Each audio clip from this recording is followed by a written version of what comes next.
So what is growth rate? It is nothing but the increased growth per unit of time. So mitotic cell division is called as equational division, and geometrical growth can be expressed using the mathematical expression wherein W1 is equal to WOERT.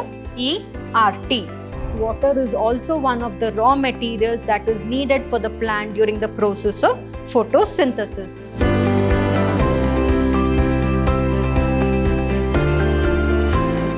Hello everyone, a warm welcome to another session on chapter 15, that is plant growth and development. I am Dr. Divya, biology faculty, Vidyashram Pre-University College, Mysore, Temple of Excellence.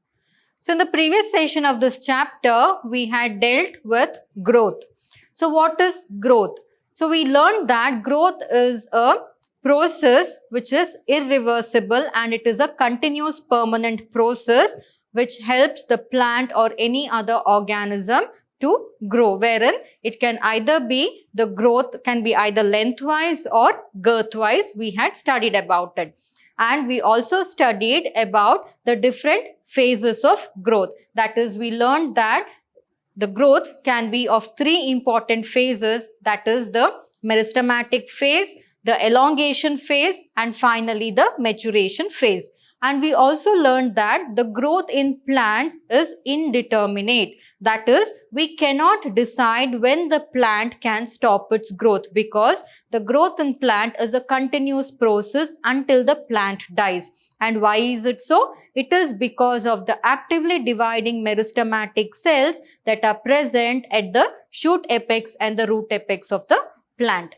And we also studied that growth is measurable. We can measure growth by looking into the increase in the length of the plant, increase in the size of the plant, increase in the fresh weight and dry weight of the plant, increase in the cell number, increase in the volume of the cell, and so on. In today's session, we shall discuss about growth rate. So how exactly, at what time the growth occurs and how long the growth of a plant prolongs. In today's session, we shall discuss about the growth rate. That is, how the plants grow at a given period of time and what is the rate of growth of that particular plant in a given period of time, be it the height of the plant or the surface area of the leaf. So that can be decided by putting a growth curve, which is also called as the S-shaped curve or the sigmoid curve. And also we shall study the different conditions that are needed for the growth of a plant. So to begin with today's session, we shall understand about growth rates. So the growth rate is nothing but anything. When the word comes rate, we should understand something that we can measure here. We need to look into the growth to decide that in a given period of time, how much the plant can grow here. So the increased growth per unit time is actually called as growth rate. So what is growth rate? It is nothing but the increased growth per unit of time. So at a given time, how much the plant has grown, that is nothing but the growth rate. They can be expressed arithmetically as well as they can be expressed geometrically. So arithmetically means you can count here.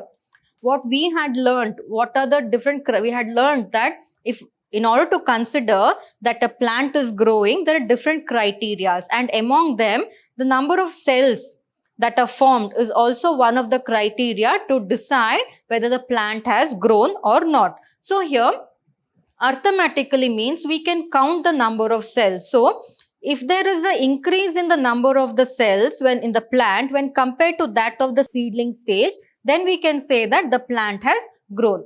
So here, say for example, here I have put a diagrammatic representation, that is the figure A is of arithmetic diagrammatic representation, the figure B shows the geometric growth, and the figure C actually shows the stages during embryo development, showing both geometric and arithmetic growth.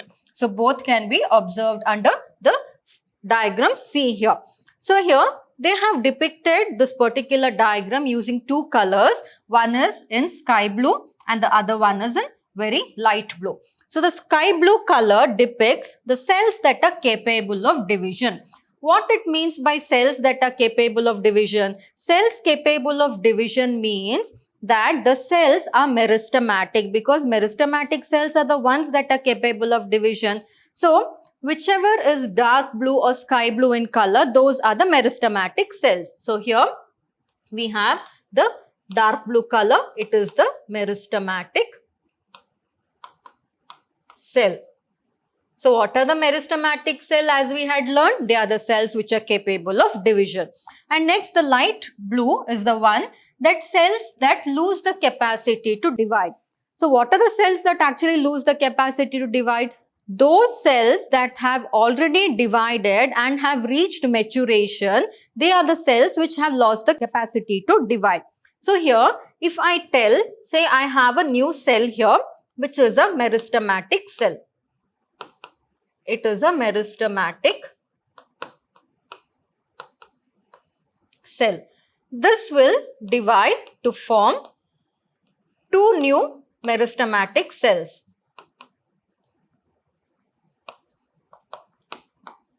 Two new meristematic cells. Now, this will no longer be a meristematic cell. Why? Because it would have undergone elongation process, it would have undergone the maturation phase, and now this is a undividing cell. This cell will no longer divide. It is undividing cell. No longer it will be meristematic. These two will be meristematic. Now again, these two cells will again divide. Now these will become meristematic and these will lose their meristematic ability. They will no longer be meristematic cell. They will be a mature cell. So mature cells are represented here in light blue color. So in arithmetic growth, we can say that, say for example, there is parent cell that divides into two daughter cells. Among this daughter cell, only one daughter cell divides again, but the other will enter into the maturation phase. It will become matured.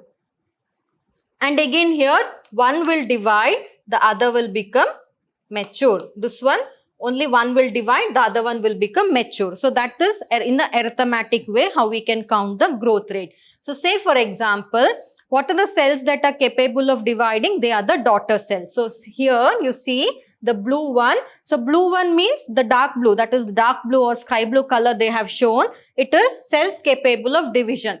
So what are the cells that are capable of division? The daughter cells, right? Because the parent cell would have already divided and formed two daughter cells. In that, one daughter cell will be capable of dividing, the other one will directly mature. That is what is meant in the case of measuring using the growth using the arithmetic form. So here you can see the light blue, it is the parent cell. Parent. So the parent has divided to form two daughter cells. I'll just write it as two daughter cells. It has divided to form two daughter cells. Among this, only one daughter cell will involve in division, whereas the other one will mature. So here you can see the other one. This one is parent. So parent as it is, it will be here. The other one will mature. It will mature directly. It will not undergo into again division. So here, this daughter cell, again, two daughter cells that is formed. One will divide again to form a new daughter cell. And again, these two parental cells are there. And the other one, this one will mature. So it is like that. To show you in an easy way, one parent cell divided to form two daughter cells. Among this one will mature directly. This one will be capable of division. So again, these will divide to form two daughter cells. Among this one will directly mature. This one will be capable of division. Again, these will divide to form, and along with this, the mature cell will also be there. This will divide again to form two daughter cells, wherein one will again divide. This will directly mature, and these as such they will continue. So that is what the same thing is happening here. So one parental cell divided to form two daughter cells. In that, one particular daughter cell, this one, that matured directly. The parent cell also was present, and here the daughter cell as it is, it will again divide into a cell which is again capable of division, and that the divided daughter cell, again among them three mature cells now because one is two are parental cell, one is the daughter cell which directly matured. One daughter cell will again undergo division, and this daughter cell as well as this one and this one and these four, they will again mature as such. That is how here the arithmetic form of growth is being represented. So to easily understand, we must remember one parental cell will divide into two daughter cells. Among them, only one daughter cell will mature. The other one is still capable of division. Again, that one which is capable of division will again divide into two daughter cells. And again, those two daughter cells, one will be capable of division and the other three that were there already, they would have been matured. So that is how only one cell will participate in the division process. So that is understood here. So to consider the growth rate. So here we have understood the growth rate in an arithmetic manner. Next, talking about geometric manner. So in geometric growth rate, here we have the parental cell. The parental cell is capable of division. That parental cell again divides into two daughter cells, as we can see. Those two daughter cells again divides into four daughter cells, and the four daughter cells again divide. Here all the cells are participating in the division process. In arithmetic growth rate, we depicted in such a way that only one cell was participating in the division process among the two daughter cells. But here, or one parental cell will divide to form two daughter cells. These will again divide to form four daughter cells. Then like this, totally 8.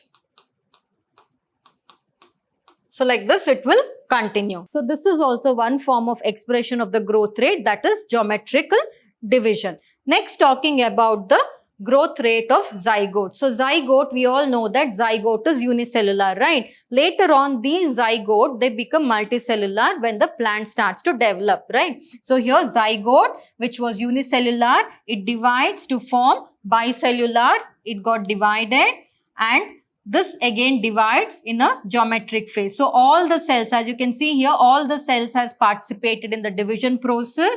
Here, from here till here, geometric phase of division is seen during the division of the zygote. Why geometric phase? Because what did I tell you about geometric phase? All the cells are meristematic in geometric phase, or all the cells are capable of division in geometric phase. Whereas in arithmetic phase, only one cell is capable of division. Rest of the cells will directly enter into the elongation phase and the maturation phase. But in geometric phase, all the cells are capable of division. So when we observe the division of zygote cell here, zygote which was unicellular, they underwent mitotic division to form bicellular. Then again they will divide to form 4 cells, and again they will divide to form 8 cells. So like this, all the cells are participating in the division process. All the cells are capable of dividing. And later on, they will enter into an arithmetic phase. So this zygote, which formed an 8 cellular stage, that is the 8 stage cell, they will enter into, undergoing the geometric phase of cell division, they will enter into the arithmetic phase. So in the arithmetic phase, only few cells, that is 1, 2, 3, 4, 5, 6, only 6 of the cells will participate in the division process, and the other cells would have lost the capability to divide.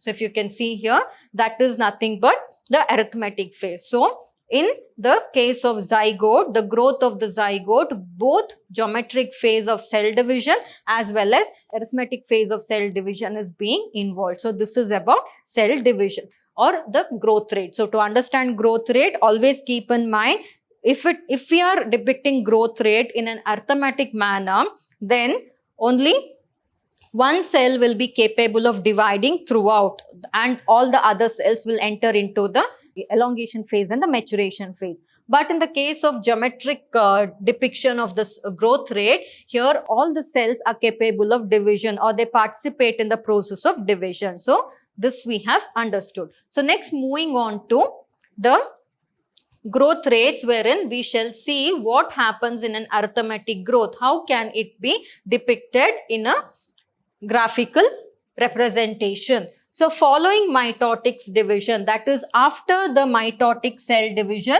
so mitotic cell division is called as equational division.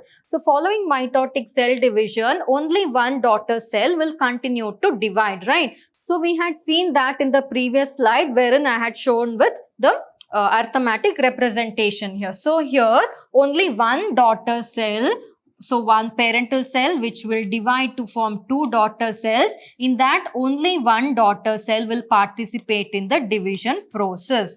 So this will enter into the maturation phase. Again only one daughter cell will participate in the division process. Similarly, everywhere only one daughter cell participates in the division process.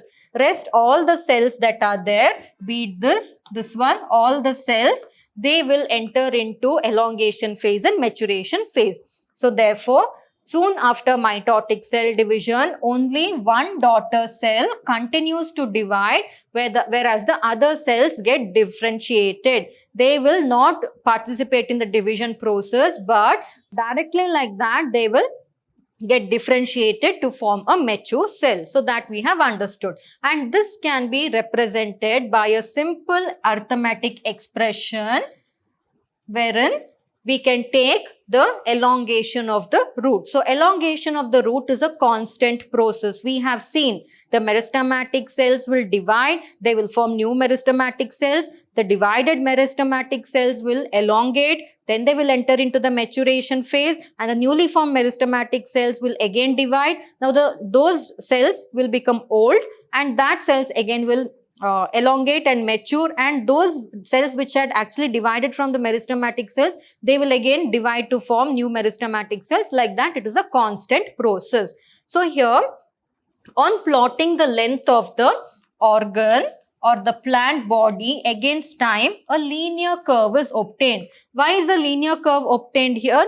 Here linear curve is obtained because it is a constant process, that is elongation. So arithmetic growth rate, one of the best example to represent the arithmetic growth rate of a plant is the elongation of the root, because the increase in the length of the root is a constant process, as I told you. That is, so what they have done is they have plotted a graph against time, that is time against height of the plant. That is, at a given period of time, how much the plant increases in height. So when they see is at that particular period of time, the plant increases in height at a constant rate. Nowhere there is a decrease in height, or nowhere the growth of the plant will stop, and nowhere it will continue further. Of course, the increase in the length of the root, it will not stop, but it might just slow down. But apart from that, the stopping of the increase in the length of the root will not occur at all, because of the presence of the meristematic cells at the tip of the root.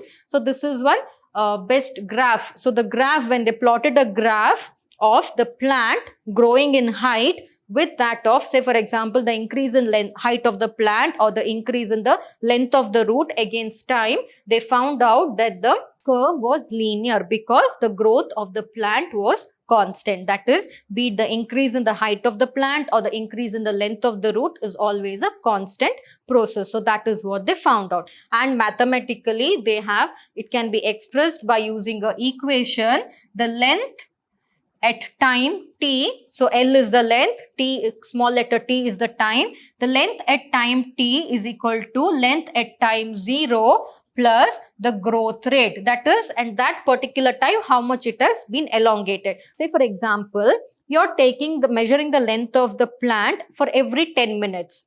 So for every 10 minutes, how much the increase in the height has been. So when the graph was plotted like this, they found that it was a constant linear graph, because we obtained a one particular line like this. No, there was no dip in the growth of the plant. It was a constant linear graph. So that is how, and it can be expressed mathematically as LT is equal to L0 plus RT. So this is about arithmetic growth. So now we have also understood about the method, that is geometrical growth. So what is geometrical growth? Here all the cells participate in the division process, or they are capable of dividing. So here, because all the cells are capable of dividing, sometimes some cells might participate in division, some cells may not. So therefore, here we will not get a linear growth. Why? What happens is sometimes depending on the stresses the plant is subjected to and all that, all the cells may not participate in the division. So that is why here the growth is not, we won't get a linear curve because it is not constant throughout the time. It will vary depending on the stress or the environmental situations the plant is subjected to.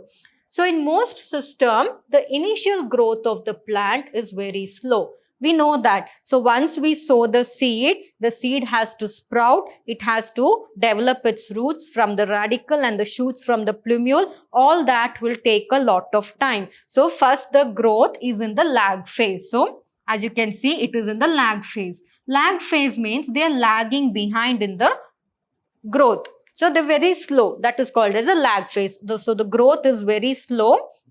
So here they are measuring the that is size or weight of the plant with that of the time. So there we had measured the length. When it comes to length, it is a linear graph. But when it comes to measuring the size of the plant and the weight of the plant, that actually changes, because when we see the weight of a seedling with that of a adult plant, there is too much drastic variation in that, right? So it actually drastically changes. So the growth of the plant at first is in lag phase. That is, it is very, very slow. It is in lag phase. And it increases rapidly thereafter at an exponential rate, which is called as the log phase or the exponential phase. So if you can see here, the exponential phase, here it increases rapidly. So what is exponential means? The growth of the plant was very slow, but at a certain given period of time, the growth of that particular plant, when pertaining to the size of the plant and the weight of the plant, it drastically increased. So therefore, the curve drastically increased. And once it reaches a phase wherein here both the progeny cells following mitotic cell division retain the ability to divide and continue to do so. That was true. First, here all the cells participate in the division that we had learnt. So all cells, they participate in division process. So likewise, like this.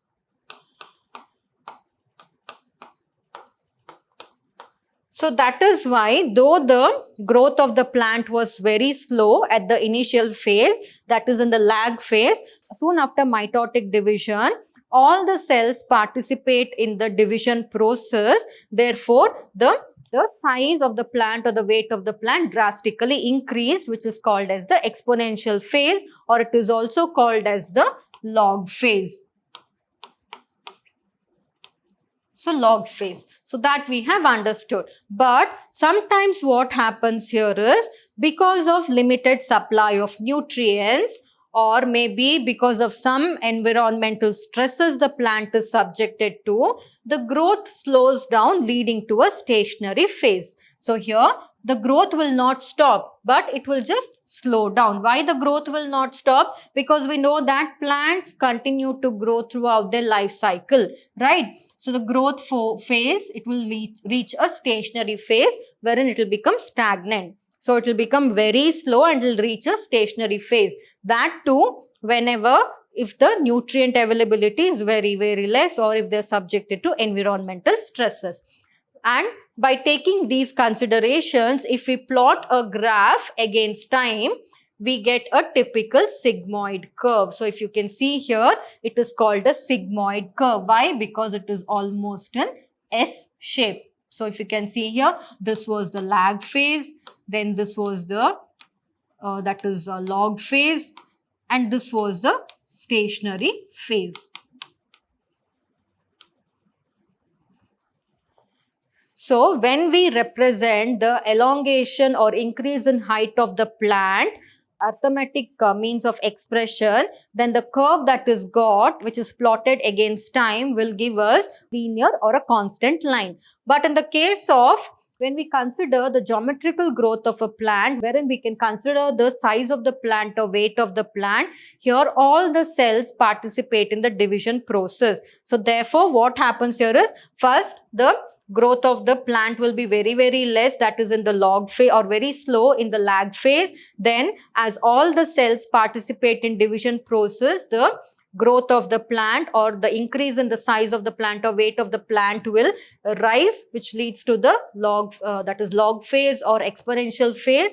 And soon after, once it reaches a certain growth period, because of the unavailability of nutrients or any other factor, the growth will actually slow down and it will become stationary or stagnant. So that is nothing but called as the stationary phase. So here this is about geometrical growth, and geometrical growth can be expressed using the mathematical expression wherein W1 is equal to WOERT. That is final size of the plant. So what is the final size? Maybe weight of the plant, height of the plant, or number of cells, etc.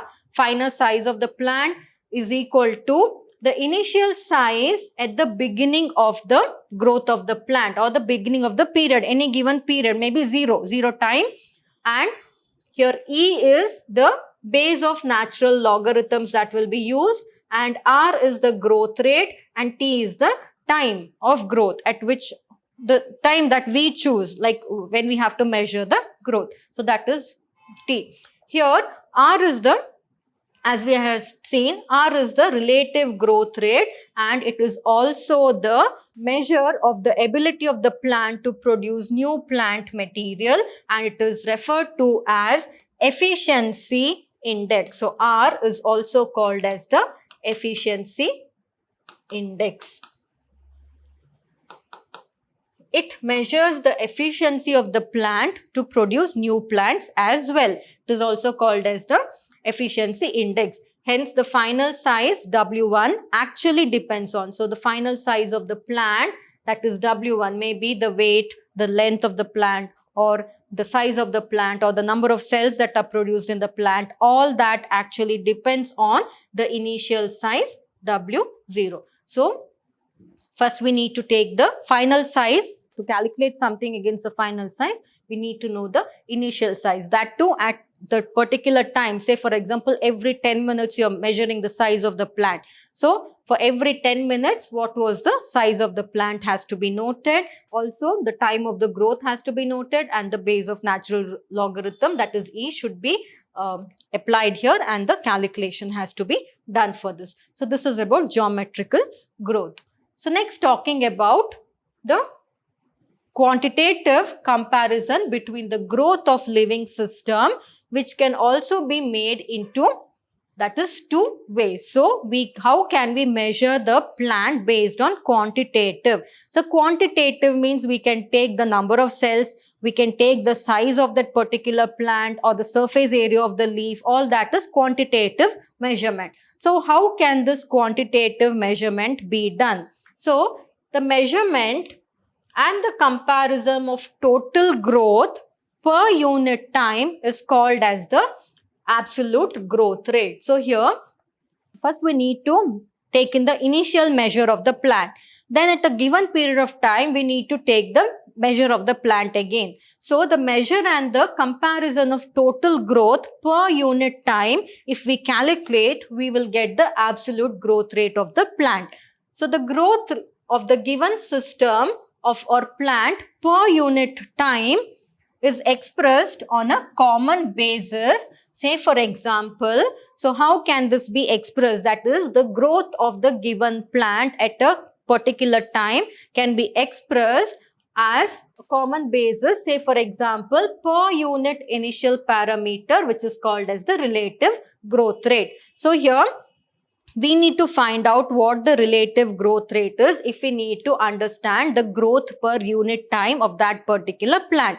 So say here we have taken the example of two leaves, the same leaf that is being measured over a period of time. So here, in order to make you understand easily, now you might think this leaf is very small, this leaf is very large. We have taken two leaves. So the initial size of this particular leaf was 5 centimeters square. Say for example, it was 5 centimeters square. The initial size of this leaf is 50 centimeters square. So what do you think? You might start thinking that, okay, this is a bigger leaf. The growth rate of this leaf will be very, very high. But when we finally, in a given period of time, say for example, this also you're taking 10 days to measure this particular leaf. This one also you're taking 10 days to measure this particular leaf. No matter whatever the initial size of the leaf is, the final size you need to calculate. So when you measure the final size of the leaf after 10 days, you will see that the same leaf became 10 centimeters square. That is 5 times it increased in its size, right? 5 times it increased in its size.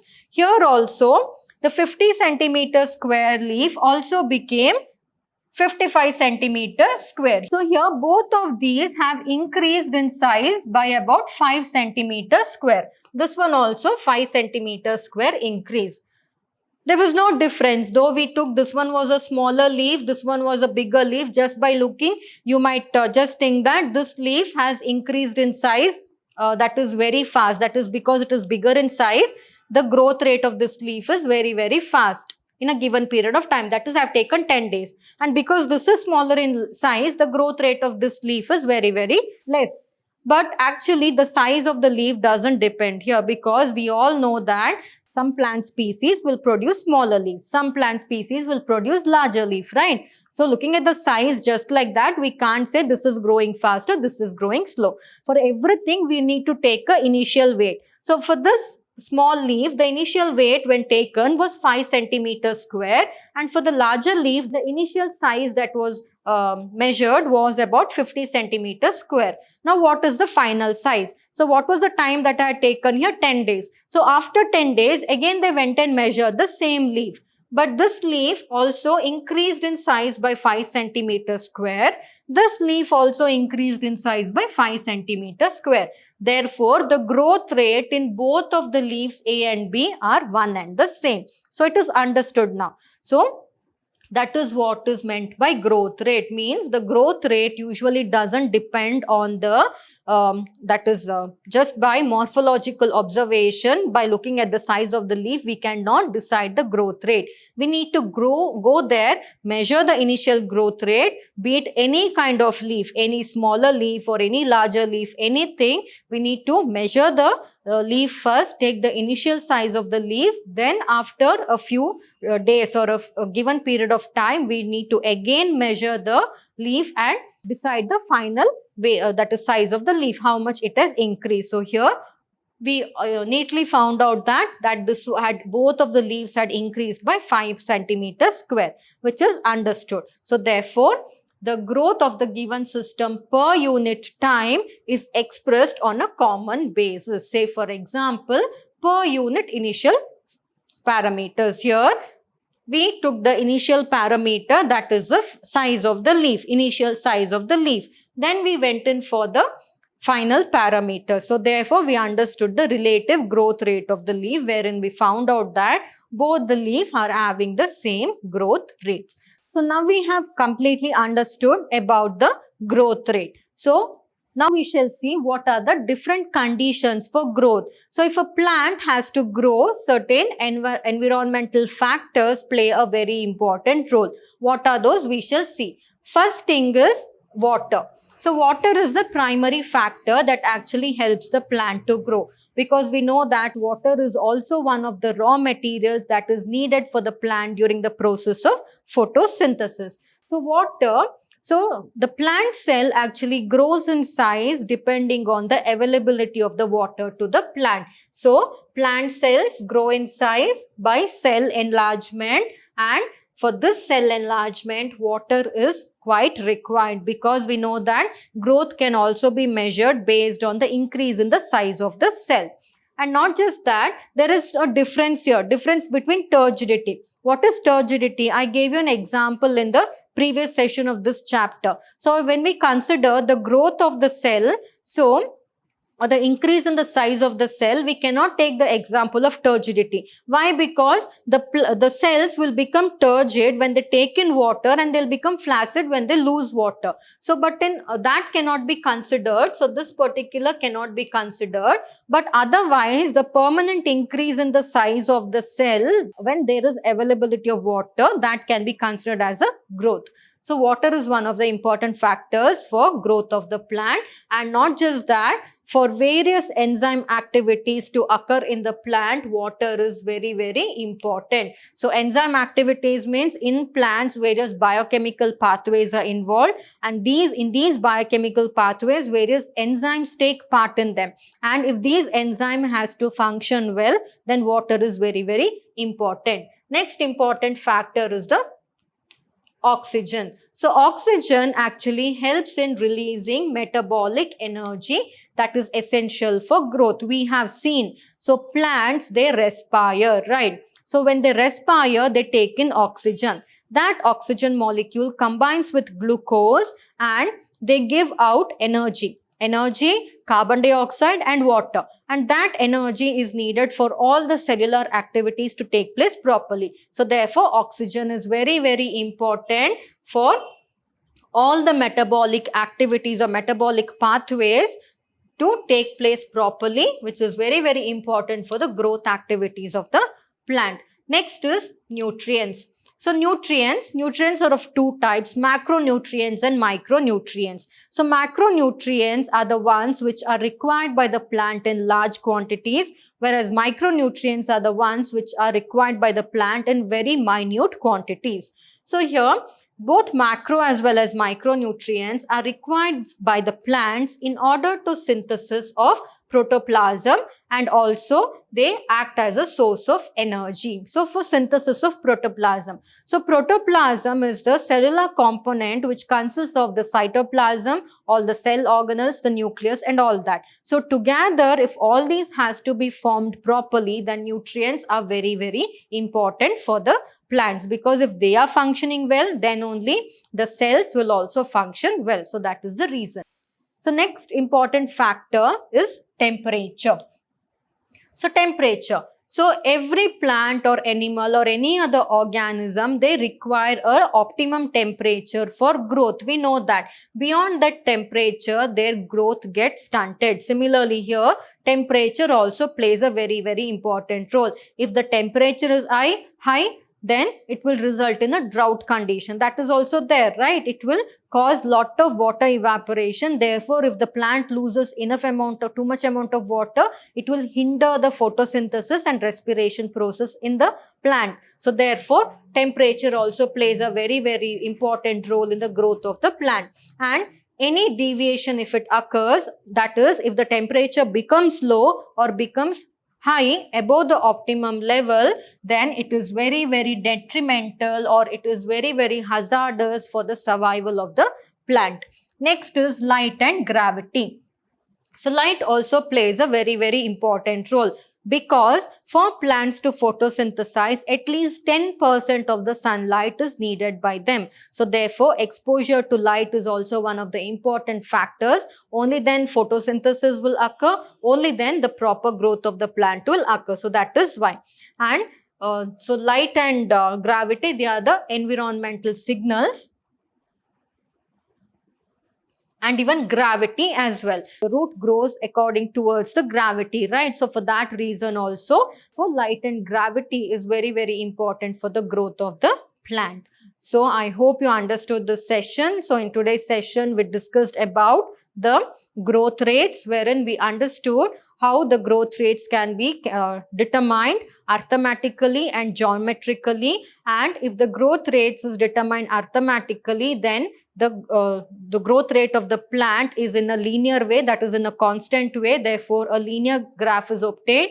Whereas if it is in a geometrical manner, then a sigmoid curve is obtained, because first the plants, they are in a lag phase, then they enter into the exponential phase, and then they enter into the stationary phase. And also we studied different conditions that are required for growth, such as the water, oxygen.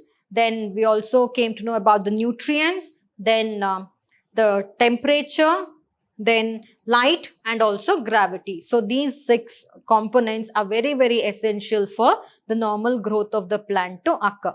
So I hope you understood this session well. In the coming session, we shall discuss about the methods of cell division, such as differentiation, dedifferentiation and redifferentiation. and also we shall study the development of the plant, and also we shall see what are the different hormones or growth regulators that contribute in the growth of the plant and what led to the discovery of these growth regulators. So we shall meet again in the coming session. Thank you.